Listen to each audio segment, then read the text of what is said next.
Yeah, Real Madrid arrived. Real Madrid arrived. They're here.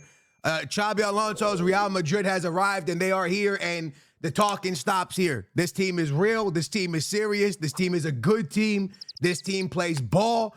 This was a crazy El Clasico. Man feels like he woke up back in 2015 because this was a battle. You could tell these two teams hated each other. There was arguing and fighting at the end of the game. Real Madrid wins 2-1. Let's start in a couple places. First thing, remember how Barca fans used to make fun of Ronaldo, calling him Penaldo? Well, you're lucky that Mbappe's not Mbappé. Penalties ain't easy. Y'all can make fun of Ronaldo scoring penalties all the time.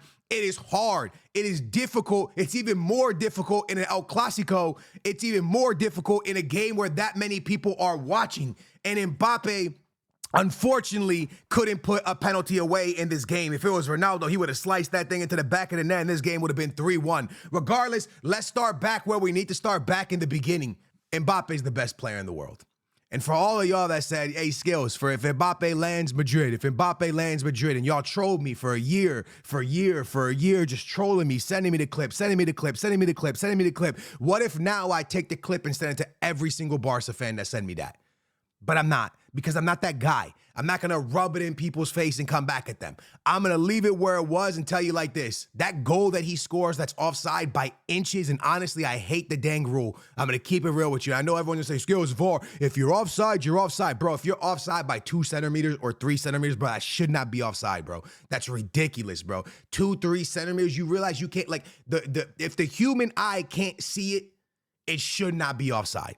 If the human eye cannot see it, it should not be offside. And that you need a VAR of a line that goes up that's like, it's ridiculous. Anyways, it's offside. The goal that he scores off that,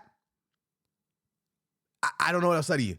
First time volley on the turn. Like, bro, are you kidding me? If you love football, you love that goal. And you love everything about that goal. Kylian Mbappé is that guy, bro.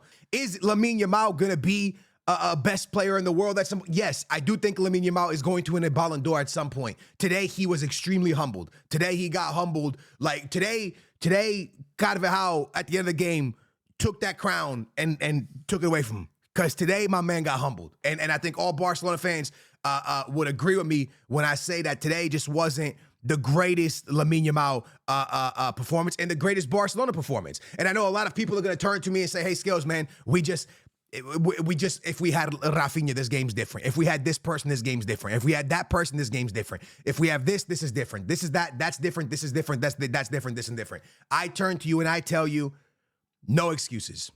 And I'll tell you why no excuses. One, the biggest thing possible. The biggest thing possible. When y'all signed Marcus Rashford, there was edits going around. There was all kinds of things going around how this team was completely going to be unstoppable because Marcus Rashford was going to take them to the next level. Well, Rafinha wasn't there today, and you guys have Marcus Rashford, right? The guy that a lot of people said was going to take him to the next level. Number 2, you cannot complain about injuries. Not for this reason. Last year, when you were belt to ass in Real Madrid all season long, they were missing a lot of center backs. They were missing a lot of players on that back line due to injury. Y'all remember it. I remember it. It's clear. Y'all remember all the players that were out. Let's just keep it clear. Let's keep it real. There just wasn't a healthy Real Madrid last year.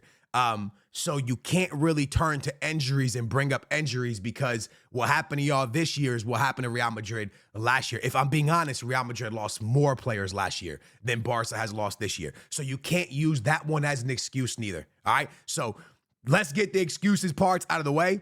This might sound kind of dumb, but like today low-key feels like a bounce back day for not just Real Madrid against Barcelona, but for someone like Tchouaméni. And not just Tchouaméni, Eder Militao. For me, one thing, Eder Militao, I talked a lot about him. I bashed him a lot. I've consistently bashed him a lot. And it felt like today, Tchouaméni and Eder Militao were just absolute clamps. Let's start with Tchouaméni. Last season, he couldn't do nothing right. Real Madrid fans were on his case. It almost feels a lot like Araujo at Barcelona, but not to that extent. People were really mad with Tchouaméni last year. And you start to really think, was Tchouaméni signing and Camavinga signing and Tchouaméni, but more Tchouaméni, was he worth the signing? And then you get a game like today where it feels like everything he's doing is so right. The clamps he has, the way he bossed, the way he controlled, the way he clamped people up, the way he dominated. You go, you know what? They got it right. And it proved to all of us, like, okay, this guy, we understand the price tag. We understand why he's at Real Madrid. We get it. We got it wrong. We got it wrong big time. And there was so much last year where we hated on Tchouaméni. And truly, he was just doing the best he could. Completely different positions at times, playing here than playing there. It was a tough season for him last year as a player, I can imagine. We kind of were on his case, but today's game really showcased a great player, a player that can really, really dominate and clamp up. So big ups to Tchouaméni, man, because he proved all of us wrong. He shut us all up the way I think we're all happy to get shut up for him, right? That was really cool. And then for Eder Militao, I know Real Madrid fans never really got on him, but I did. I was somebody that always said, like, oh, you know, I don't really see all the hype of Eder. Did I say Eder Militao? I think I said Eder Militao, right? I don't really see all the hype of Eder Militao. I don't really see, this, that. Today's game, he shut me up nasty.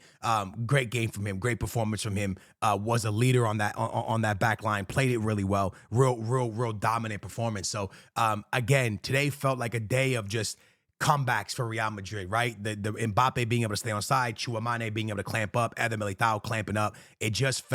It felt very, very clamped up. And then on the other side, it felt like a new story was being written.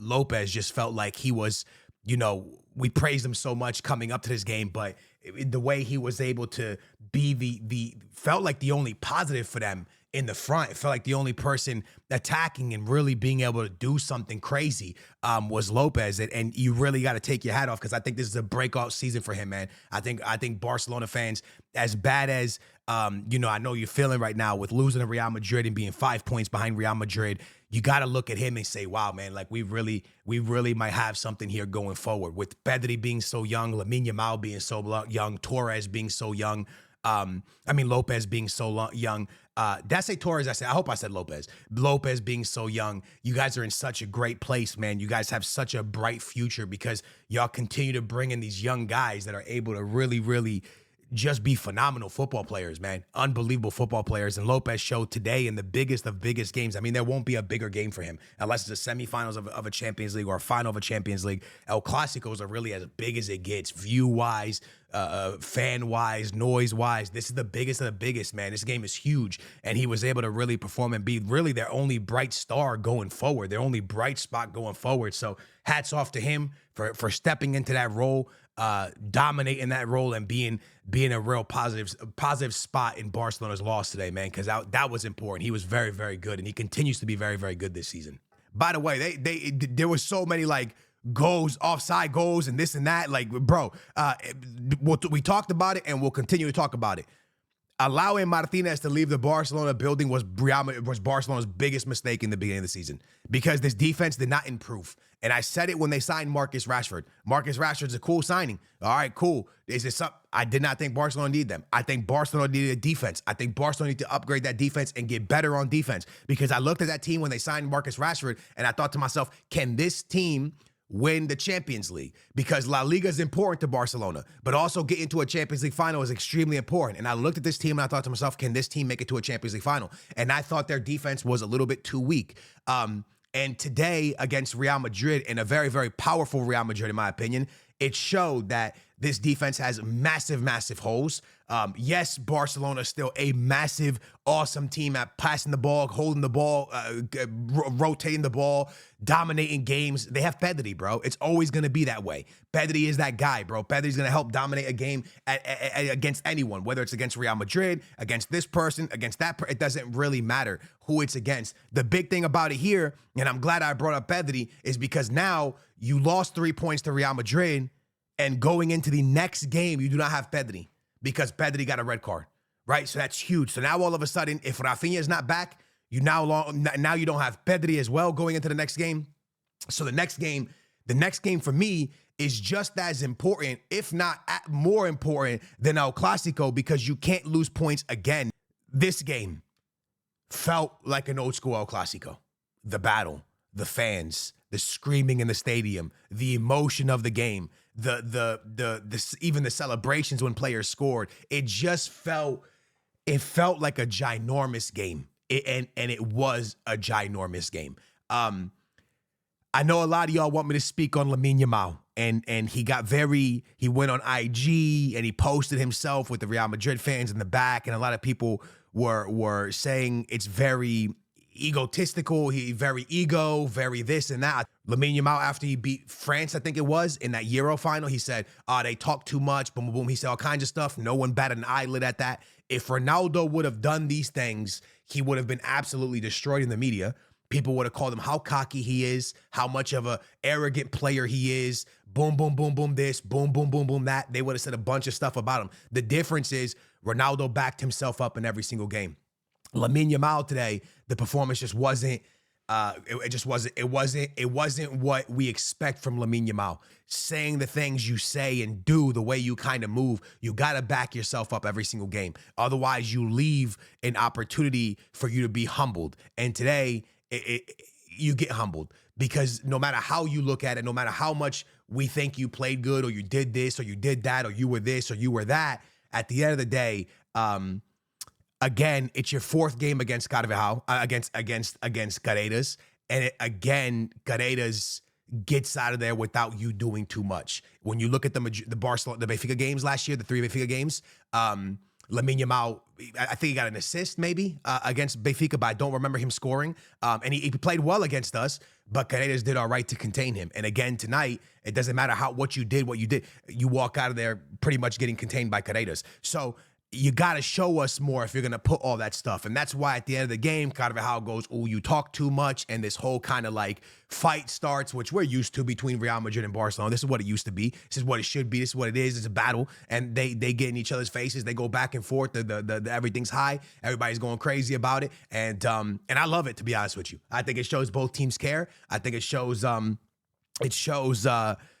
fight from both teams, and I can't wait for the next El Clasico. That's just what it is. But at the end of the day, y'all, all I'm saying is, do I believe LAMINE Yamal is that guy? Yes. Do I believe, because I know the Clippers are going to take this and try to make it look like I don't like LAMINE Yamal. Do I think LAMINE Yamal is going to win a Ballon d'Or or 2 in his career? Absolutely yes. Do I think LAMINE Yamal is a kid, so doing dumb stuff? Absolutely yes.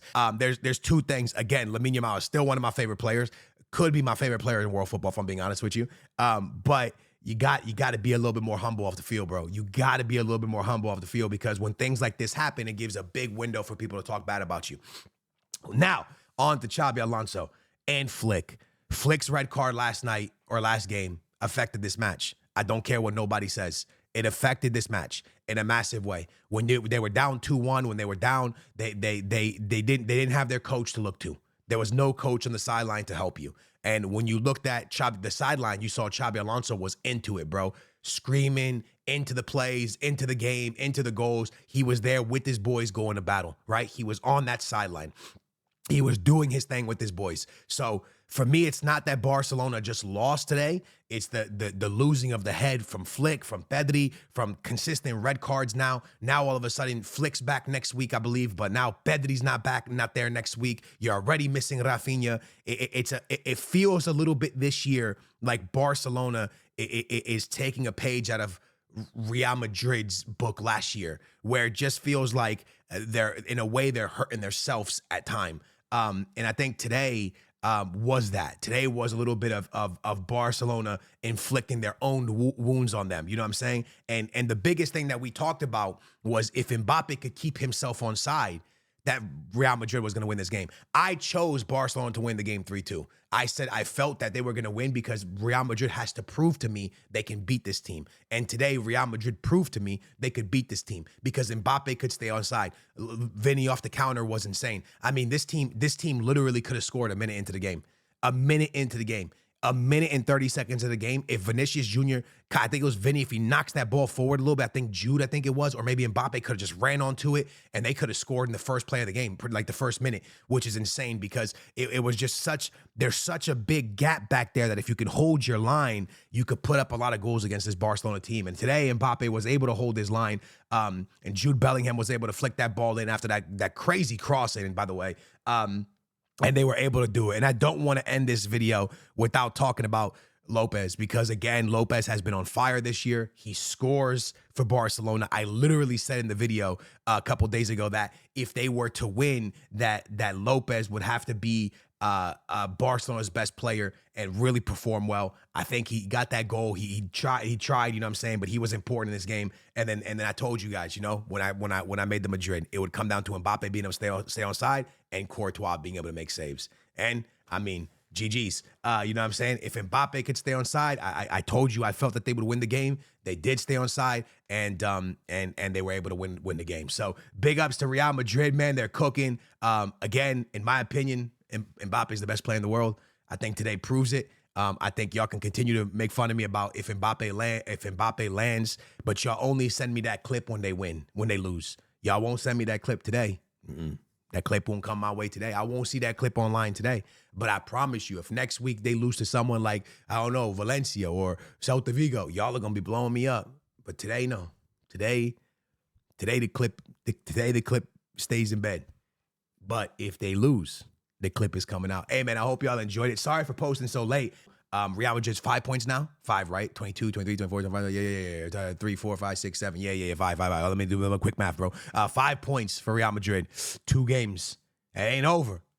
La Liga just started today, pretty much. But, man, we're in for it, man. It's going to be a great season. I love you guys. Thank y'all for watching. Big ups to my boy Mbappe, man. Big ups to LAMINE Yamal. We'll see what happens in the next one, man. Love you guys.